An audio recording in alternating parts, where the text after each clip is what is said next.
జోష్లో megastar ఇమేజ్కు తగిన vintage స్టోరీని చిరంజీవికి చెప్పినట్టు తెలుస్తుంది. ఈ సినిమాతో ఎలాగైనా హిట్ కొట్టడం ఖాయమని వీరిద్దరూ స్ట్రాంగ్ నమ్మకంతో ఉన్నారు.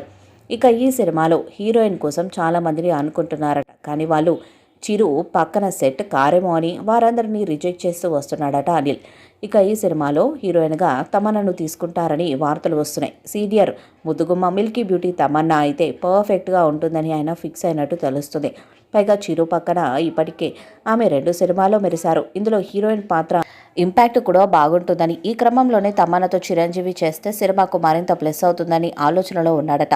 ఇక సినిమా కోసం ఆమె గ్రీన్ సిగ్నల్ ఇవ్వడమే మిగిలి ఉందని టాక్ వినిపిస్తుంది. వాల్తేరు వీరయ్య తర్వాత చిరంజీవికి హిట్ పడలేదు. దాంతో సంక్రాంతి అల్లుడు సినిమా మీద భారీ అంచనాలు పెట్టుకున్నారు ఫ్యాన్స్. ఈ సినిమా హిట్ అయితే 300 కోట్లు కలెక్ట్ చేయడం ఖాయం. మరి ఈ సినిమాతో చిరు ఎలాంటి రికార్డ్స్ను క్రియేట్ చేస్తాడో చూడాలి. ఈ వీడియోపై మీ అభిప్రాయాన్ని కామెంట్ బాక్స్లో తెలియజేయండి. ఈ వీడియో మీకు నచ్చితే లైక్ చేయండి, షేర్ చేయండి, కామెంట్ చేయండి. మరిన్ని అప్డేట్స్ కోసం మన ఛానల్ని సబ్స్క్రైబ్ చేయండి. నోటిఫికేషన్ కోసం పక్కన ఉన్న గంట సింబల్ని కొట్టండి.